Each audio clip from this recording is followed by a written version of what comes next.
When I'm recording this, ChatGPT just launched Atlas, the new ChatGPT browser. And AI is completely shifting with every single day that passes. Machine learning is now ancient history. What we're meant to talk about is Gen AI. And so today's episode fully is around the topic and theme of AI. Where will it take us? If it's something we should be worried about, or if it's something that we should be excited about, if it's something to be scared and fear, or if it's something that's super exciting and fascinating and can create many more ways that we can think and interact together. Hey, it's Sonia, and welcome to the SMARTA Podcast.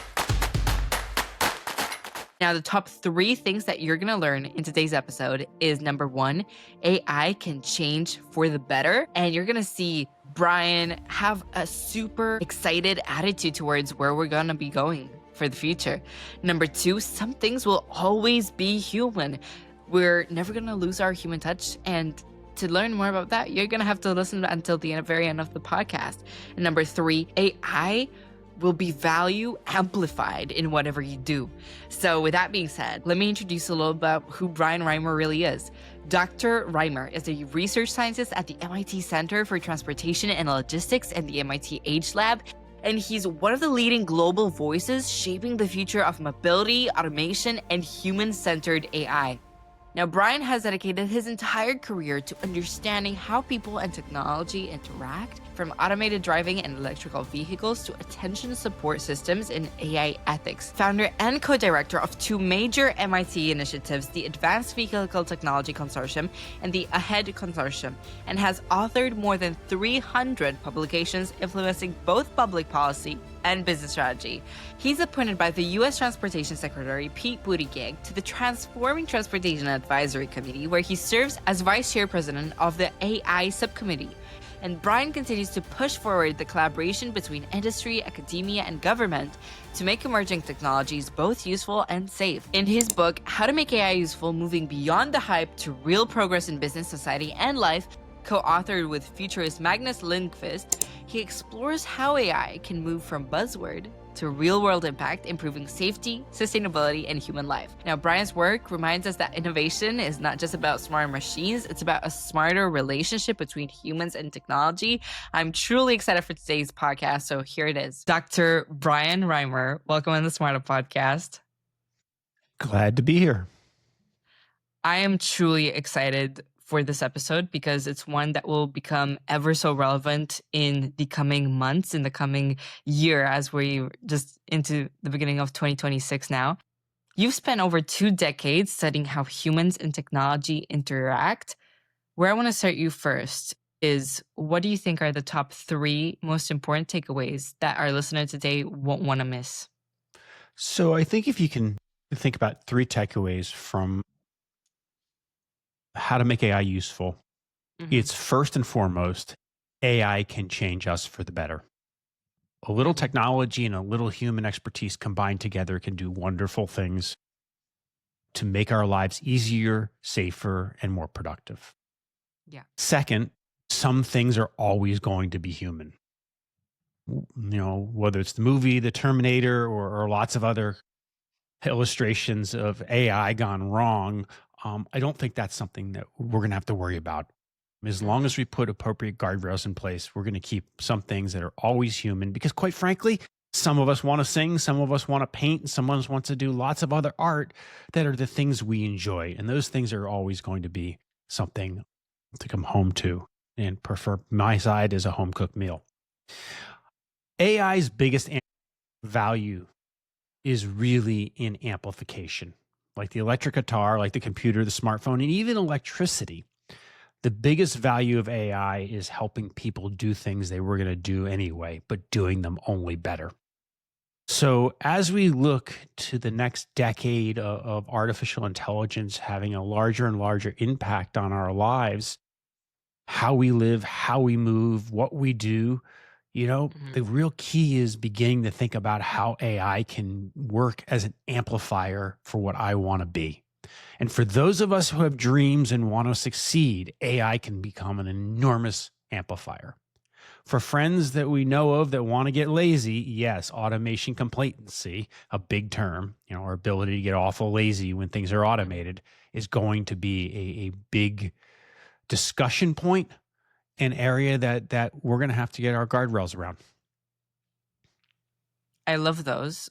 And I just want to take you back to this quote because right before we move on to the next thing, I think it's super important to get this into the listener's mind that AI will only be an amplifier for what you want to be.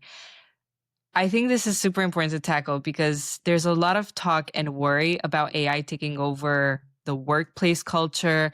And I mean, in my opinion, I truly believe it will take over the repetitive tasks that we do and only leave even more place for us to create, to grow, and for innovation to occur. What do you think in terms of Sonia, that? for those of us who want to use AI for its power of amplification, it's going to. For those of us, as I said earlier, who want to get lazy, well, we're going to turn on an auto reminder that we expect to craft emails for us that's not going to get them quite right. And yes, we are going to get caught and we are going to get labeled as producing a lot of work slop. So when I say we, I'm segmenting the population here. I do believe that those who want to succeed in the world and those who want to grow and make a contribution are going to take the power of what AI can provide us and just accelerate to places we could only dream of. What you start every talk with that I've had a look at while I was researching for today's episode is a definition from David Pedersen as to what artificial intelligence is, that you love it because it's an ever-changing definition. And you say that the capabilities of AI are reinvented every second. So in your book, How to Make AI Useful, you talk about moving beyond the hype. What does that mean? So right now, there seems to be news around how AI is going to shift the workforce, how all of a sudden humans are going to become less relevant, how jobs are going to be just obliterated. Last year, Amazon in November, early November, late October, laid off 30,000 people, blaming it on AI. I think there's a lot less truth to that than we'd think. I think AI is going to reshape work and recraft that, but human expertise is going to be a critical component to fuse with the machine intelligence. Now, how much machine, how much human, that's going to change. And that's where that definition really hits home, is that what was possible 5 years from now is drastically different than what's possible now, and what's possible next year is going to be different than today. Yeah. So the artificial, and is going to get better. What's really important is that we think about that grounding and we think about what can it do to change us as humankind for the better. Not how does it replace us? How does it help us? Each and every one of us has a little personal responsibility to take here in embracing what can this do to help me? What can this help to do my family, my friends, and society at large? And for those of us who embrace that, yeah, there's huge amplification here. I want to talk to you a little bit more about context in the terms of AI, because what was possible in 12 months last year is now possible in weeks. So AI is sort of bridging the gap between how quick we're supposed to adapt and how fast we're actually supposed to just update our software, the way we think, the way we approach education, and so many more topics. So in your opinion, Dr. Reimer, what can AI do and how should we use it to get the most out of it? So right now, I think first and foremost, AI is a wonderful opinion. It's an opinion with a lot of human-like flaws. Humans hallucinate. Why wouldn't you expect AI to hallucinate? As soon as we begin to respect that today's AI, beyond the simplistic aspect of automating fairly simple activities, is really just providing us a strong opinion. And that opinion needs to be judged by humans, much like I judge a friend's opinion. As soon as we embrace that, our ability to leverage AI as part of our lives is amplified. So in the middle of the night, I'm working on a term paper. I'm working on a 1,000-word essay. I need to reduce this 1,100 word manuscript into 1,000 words. Okay, help me. Traditionally, I'd go to a friend. Can you read this? Can you cross out words you think that aren't relevant? Yeah. Today I have it that at my fingertips. It's a key member of a communications team, a key member of an editing team. Now, what is it? Quite frankly, spelling and grammar check on steroids. Now, when we use these technologies, they're going to continue to improve. No question about it. Who knows where we'll be a decade from now? But it's the art of what the human can provide that the machine's never seen. That is the creativity we bring to the equation. And fusing that creativity with the machine intelligence is what I think is going to really be that amplifier. So when we think to education, there's a lot of folks worried about how are we going to educate. I think we're going to have to change education. We're going to have to change medicine. We're going to have to change a lot of these different domains. But changing them for the better is what we can do. So when we think about education, yes, should we be writing essays based upon prompts? Probably not. But I do want my kids to know how to do that too, because sometimes I need an answer now. What's the best opinion I can come up with in the next 30 seconds? Ask Gen AI. Now, preferably when I have 2 or 3 hours to think, I want to write something creative, something different. Maybe I have the ability to come back and use Gen AI to refine that. So I really like the North Carolina model where, they're giving students a level of AI they're allowed to use in every assignment. And I think students need to be held accountable for that. Much like we used to fail for cheating, going and using Gen AI to generate an essay when I was told I'm not allowed to is, again, just a different form of cheating. We're going to have to get a little better at that.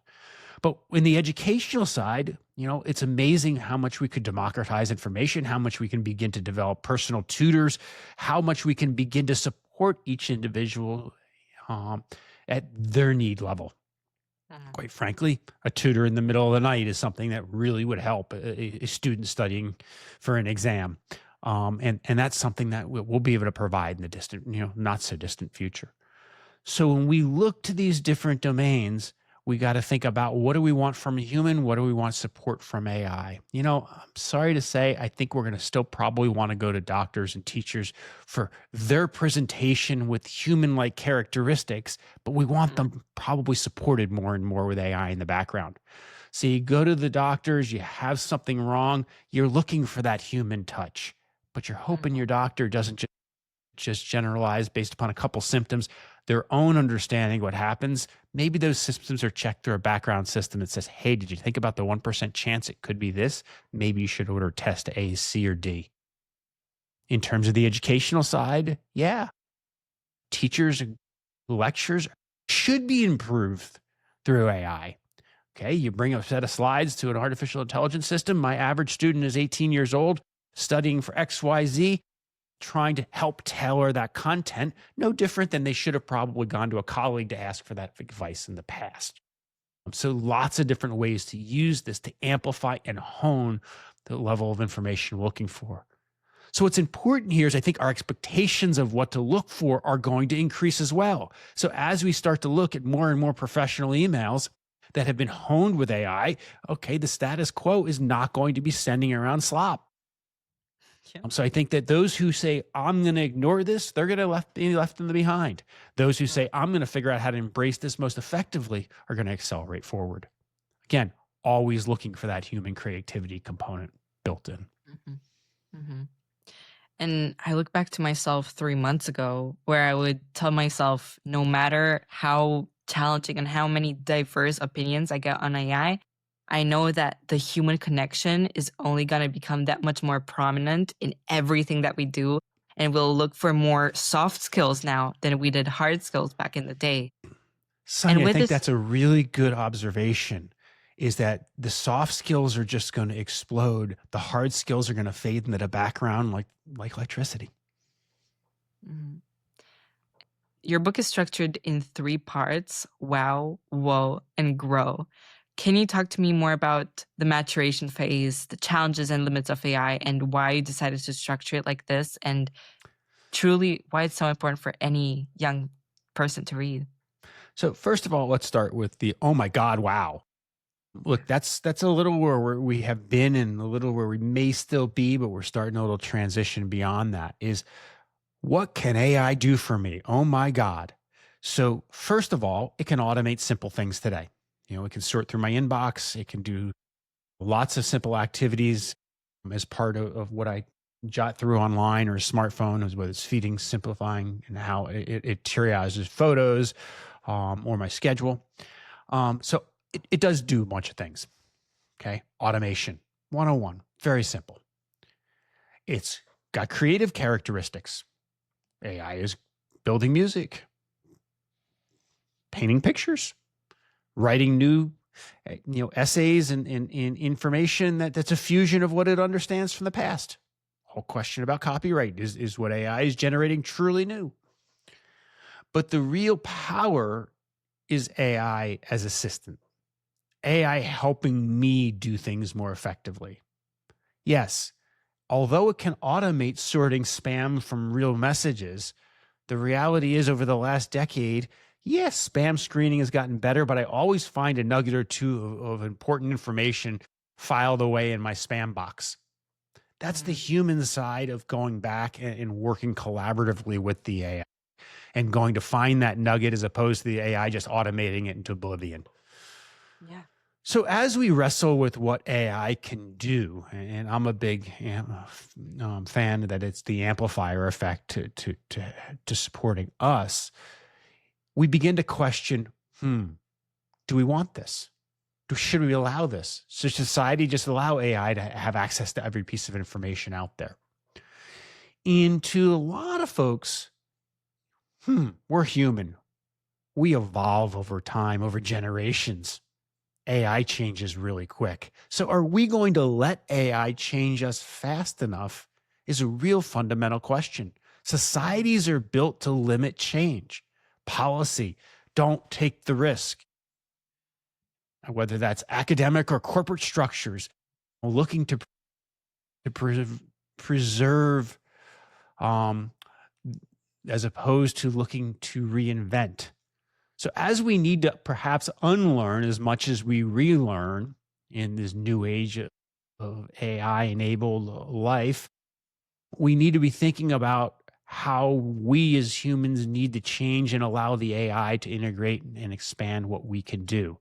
And I do worry, and that's the middle part of the book, that, look, we are not going to let AI change us enough because, quite frankly, we're human and we do what we do and we're going to do it anyway.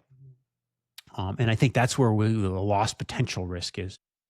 But as we move beyond the woe, and I think that the promise here will succeed over the long haul, we get to thinking about over the longer term how these technologies grow. Yeah. And there are two components of this. One is the tactical phase of patching all the regulatory structures and processes and procedures just to allow us to get by. In essence, we're moving down a road with a lot of potholes. We throw a little tar in the potholes to fill the potholes so we can get through. Now, this is globally governments beginning to address policy and safety issues related to AI today, but just filling in the little pieces. An organization like an educational organization, just setting some ground rules on AI that are very narrow in vision. And this is very tactical. We have to solve this now so we can function and continue to move forward. But the real power, I think, of AI is when we really think strategically and begin to really reframe structures around this collaborative experience that I think that can amplify skill. Stepping back, stepping up and saying, okay, how strategically do we need to function in a world of AI where AI can look at information in completely new ways? Now, I'll bring this back to healthcare for a moment. Mm-hmm. Health insurance privacy has been around for years to protect us from disclosure of information. Perhaps in a strategic world, we need to be allowing AI to look through all of our health information, to look for trends that humans would never even conceptually think about. Perhaps segmented away from any information about the specifics of who the patient was, but looking for trends to spot diseases that may not yet be known or the advent of the next pandemic before we even see those telltale signs through human eyes. Again, I think privacy is really important. We need to begin to trust how these algorithms are working in the background. But health insurance privacy has been around for a number of years to protect us. Perhaps we need to be reinventing how we can use algorithms in the background to protect us even more by balancing a new strategic focus on how we look at information. Maybe it's consent. We provide that information in. Maybe we don't even have those options. Lots of strategic questions to talk through. There's benefits and drawbacks to every direction we could talk about. Mhm. Over the course until now of the episode, you've sort of reassured my vision of AI that it won't take over everything. It won't be Terminator in 10 years' time. And Dr. Roman Yampolsky has this term, AI safety, that he coined back in 2010. And there's always this discussion and talk about how should we see AI, whether it's scary or magical. I mean, is there any way that you can reassure the person listening right now to have a sort of balanced and critical way of approaching this instead of worrying endlessly about their job? So I think that's a really good piece. And today I'm involved with AI 2030, which is a responsible AI effort here. And I think responsible deployments of AI are very, very important. So we need privacy protections. We need government involvement. We need guardrails to ensure that we are moving in ways that are prosperous for society at large and individuals in many cases. In ensuring we're mitigating biases over time and in expanding the capabilities such that society at large can truly benefit equitably. But to do that, we also have to start someplace. And so in some cases, we have to be aware and transparent with what our limitations are. We need to be transparent with what our plans are to mitigate those. We can't solve everything overnight. You know what? If we can solve A, knowing the limitations and being willing to live with the limitations of A with a vision of how do we get to B and C, that's something that I personally think we need to be looking at. Because quite frankly, coming from an engineering background, we can't solve everything at once.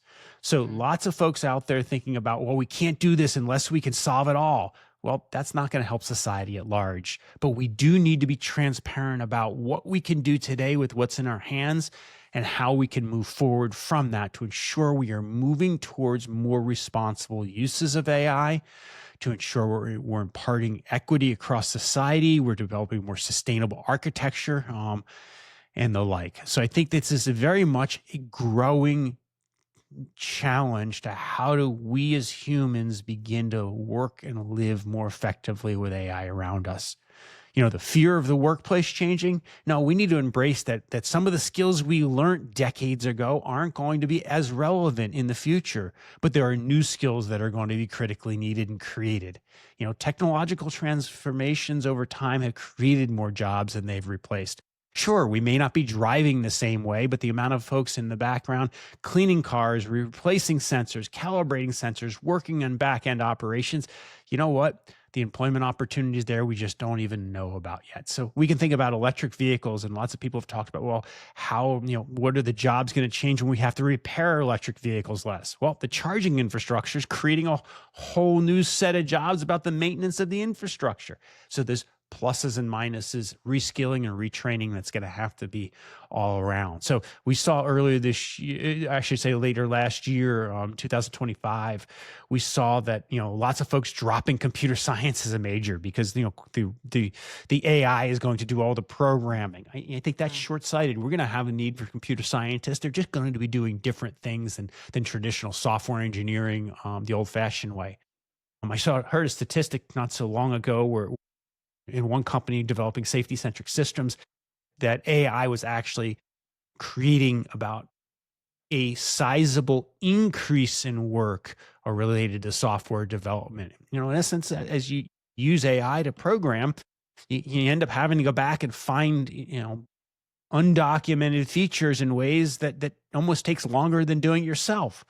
The hope at the end of the day, as we talked about earlier, is the power of amplification, is that perhaps the system at the end, a little of what's been created by the AI and a little of what's been managed by the human, becomes a better output.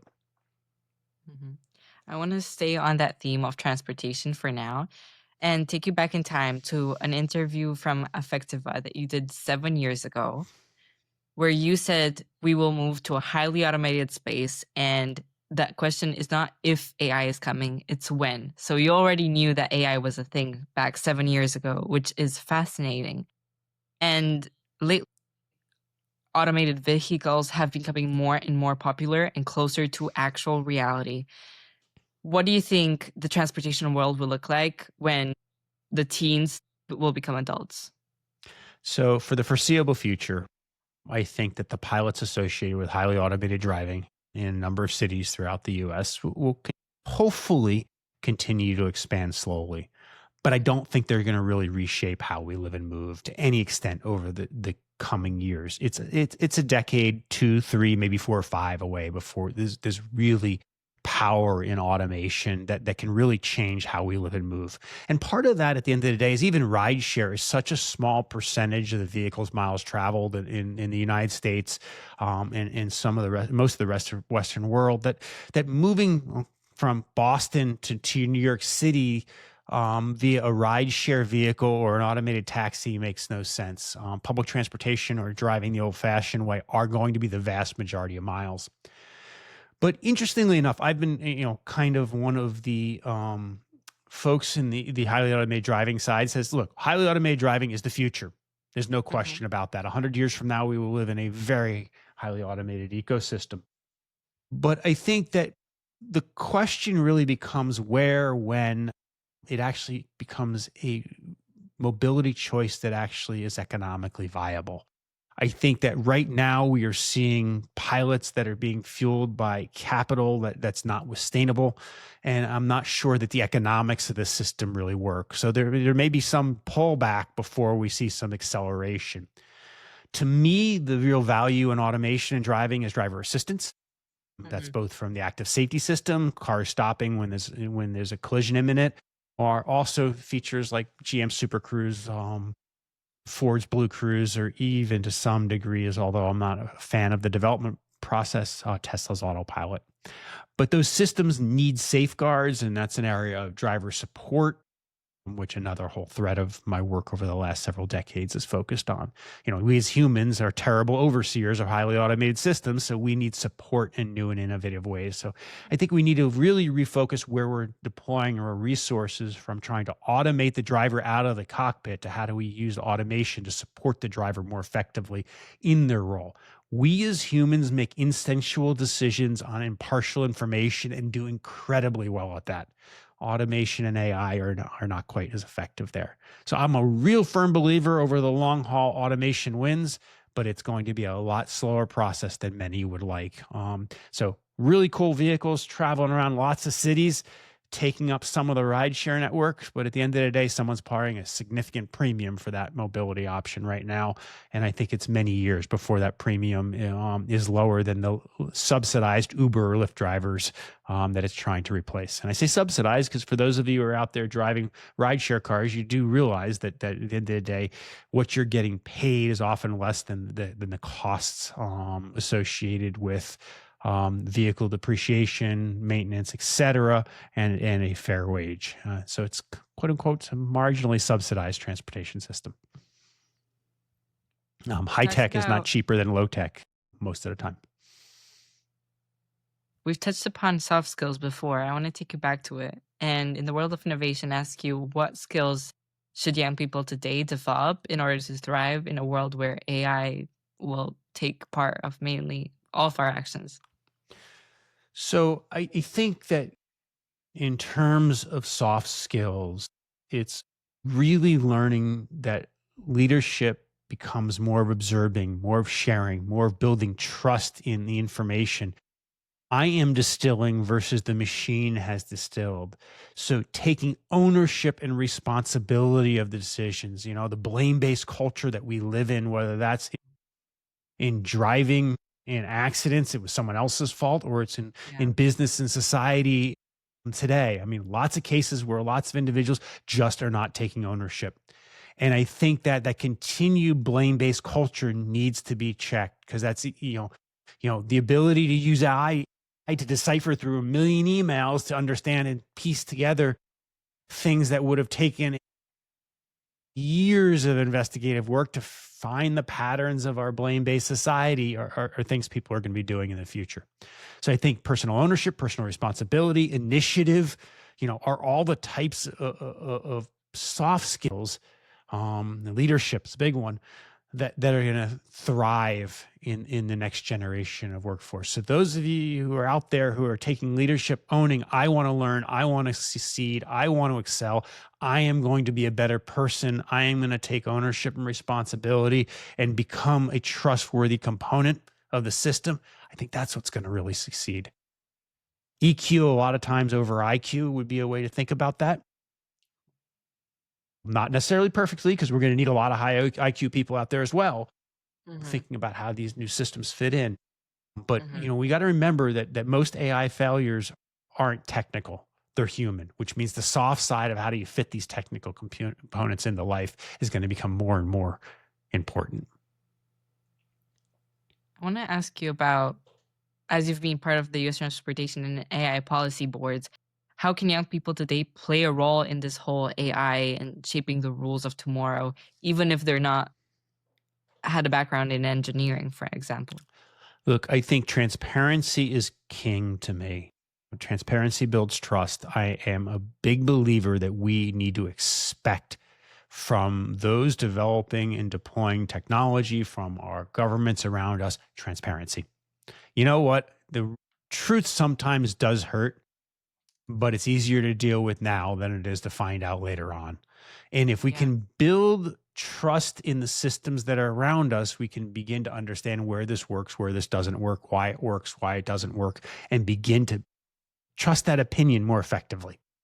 So we can go back to many of the Gen AI tools we're using today. The more I understand where I can trust that, so in essence, the more the developers are transparent of where their market may be, the more I can say, oh, well, here's where I really want to use Claude. Here's where ChatGPT is going to thrive. Here's where Copilot is a more appropriate approach.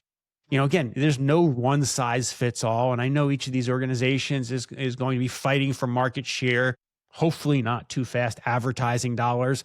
Hopefully we can keep the advertising out of this and reinvent the internet economy as we know it. But whatever we do, being transparent to me is really important. So when we think about embedding AI into decision logic and mobility decisions, I think being transparent around that is the most important thing. What's hidden usually comes out and usually doesn't make us believe and trust things more. It usually erodes that over time. Absolutely. And this links on to any topic, whether it's AI or just workplace culture and tackling any piece of work. So I think that now is the perfect time to just ask you for a piece of advice in terms of young people today that want to go into the field of AI. What should they be doing? What should they be looking out for and spending their time? Yeah. So I am one who believes that computer science and all the disciplines that are associated with that, AI is one of them. I took a whole bunch of AI classes 25 years ago when I was in my undergraduate and graduate school. It's not new. Many of the foundations in which are amazing today are built upon premises that were known back then. Yeah. I do think there is going to be roles for AI scientists moving forward. I think there's going to be roles in how do you make these systems more efficient? How do you move from large language models to small language models and building domain-specific AI that just solves a little problem in a little almost microscopic test case, but does this so with almost no energy and at the edge and can be seamlessly integrated into a toaster oven or some other product out there. So I think there are enormous potentials and enormous capabilities that are still going to need to be built to really harness the power of what the artificial world can do to make us better and support us most effectively. So for those who seem to be abandoning educational decisions and moving in different directions, I think there's going to be lots of phenomenal jobs out there for the gifted, the skilled, and those who want to work hard. For those who want to just call up ChatGPT, write me a 10-page essay, that's not the future who's going to succeed so well. But obviously, there's a lot of people out there doing that right now. That's not going to develop into a skill that gets you far. I completely agree with you on this one. Dr. Bryan Reimer, can we move on to the SMARTA Podcast traditions? I have 4 questions prepared for you. The first one, as your book launched in October now for Europe and will be available in November for the other parts of the world, can I challenge you to pitch how can we make AI useful to the person listening right now? So if we look at today's rendition of AI, and to many of us, it is an oversimplification, but to many of us, it is a chat bot. And again, this is just one anthropomorphism of what AI is today. To the common person out there, I think the most important thing is AI is an incredible opinion, better than the average individual, but far from perfect. And that is the most important thing that I think anybody can walk away with. Because as soon as you recognize it as an opinion that may be better than your average friend, but not necessarily as well delivered as your best friend, you can take that opinion, you can listen to that opinion, you can weigh that. When we look at the social sciences, for those of you who've studied topics like intercodal reliability, when we take two different coders to look at a passage and say each one's going to interpret that a little bit, and we need to look at each interpretation and come up with a mediated or collaborative or understanding of these two interpretations, AI is just one of the interpretations. So I think that when we look forward, we need to really be looking at AI as an opinion. Now, to understand how to build the best opinions, to understand how to judge the best opinions and how to integrate those opinions into life, I think it's going to take an enormous amount of playing. So although we're focused on the teen and young adult audience here, I think that audience needs to go back to the childhood sandbox and say, it's okay to play a little differently, to try to resculpt something in ways that I don't. It's okay to open up a chatbot and ask it something that I know, to see what it tells me, to begin to calibrate, what can it do? And ask it lots of things I don't know. Experiment. Experimentation in the home is an area that we can, with AI is an area that's can be embraced. Now, if you shift over to your workplace, you got to work within what are the bounds of what am I allowed to do? Confidential business information is not something that many of us are allowed to put into an AI chatbot at this point. Now, while chatbots are kind of the modern technology of the day, look, it's very possible that a completely different anthropomorphism of AI is going to develop in the generations to come. Perhaps the screens that we stare at disappear. We've seen inklings of that. God, it would be nice not to be touching on a keyboard constantly. Remember, the keyboard was developed to slow down typing. It wasn't developed to type most effectively. It was developed to slow down finger movements so the keys could get up there and hit the paper. So we're going to think about how we're going to change some of this and some of the things that, and again, as I mentioned earlier, we need to unlearn a little bit as we relearn. And that advice, I think, goes for a lot of us now as we look into the future. My second question to you is a question where I want to take you back in time to when you were my age at 17. And Dr. Bryan Reimer, if there's any piece of advice that you'd say to your younger self that could carry on to today, what would it be? Oh, that's a tough question. Because I have my oldest daughter is going to be 16 in a week or two here. So the strongest advice is explore. The world is a beautiful place. Time is precious. Someone told me when I was probably closer to your age, you either have time or you have money, and you rarely have both. And the older you get, the more you realize that time is just such a precious commodity. Investing in time, in learning, in lifelong learning is something that I think today's younger generation needs to embrace. And AI is just one part of this lifelong learning. So using the experiences that we have and the opportunities that we have through school to learn in new ways, to spend time with friends, it is the softer side that is so important, and realizing that looking back. So, it's important to study, absolutely, but it's also important to find that passion that's going to take you 50 or more years of your life ahead. And I think that many of the younger individuals today listening to this are going to look at AI and find new uses for it that we can only imagine today. So what AI is going to do, it's almost, if we go back to where the book frames in 1919, the electric ferry, the dream of what electricity can bring. Yeah, we're living through AI's electricity moment. It's amazing to think about what this technology will bring in the future. Now, it didn't kind of get invented overnight, like, to some degree. It's been evolving over time, and it's going to continue to evolve. Remember, it's an evolution of AI as part of our lives. It's not a revolution. So what exists today is just one step on a continual path that's winding out there. And we're going to have to find our own way on that. And then using our passions, using I should say, the wet computer between the ears, is going to help shape this in some interesting ways. Mm-hmm. And you've mentioned in one of your talks that machine learning is ancient history. We've now moved in, as you mentioned throughout the episode, to Gen AI. And I mean, it's a constant evolution, like you've said, and it will be completely different, and it will change the way we think. And Sonia, I'll tell you, 5 years from now, 10 years from now, 2 years from now, I can't tell you the time, Gen AI is going to be ancient history. I've been around long enough that I've seen every, bunch of different waves of AI come and go. You look, do I think there's an AI winner ahead of us? I think there is going to be a significant pullback in the investment in AI, but the foundations are just going to keep on growing.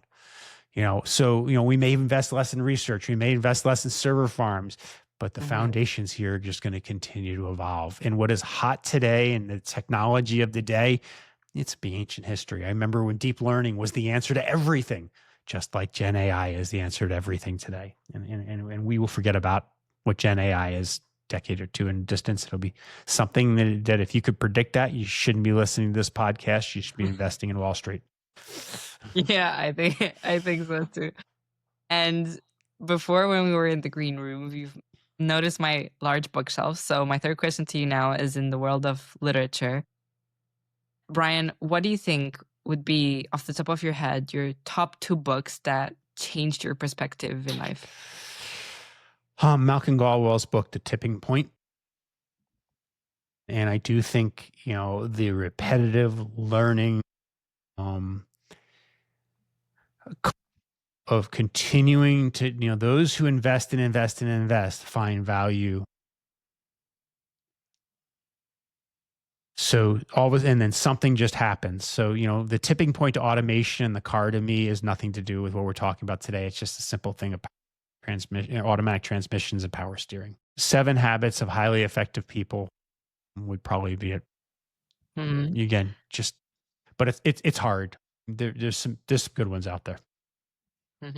So I think that spending time reading, whether that's for pleasure, for education, is something that's not going to disappear. Magnus and I wrote the book, How to Make AI Useful, because we want people to read and explore and think about page by page how this technology has the potential to reshape life. Not the technology aspect of building a better algorithm, but the philosophical and social questions that need to be answered for humans to be truly connected to these technologies and evolve forward over time.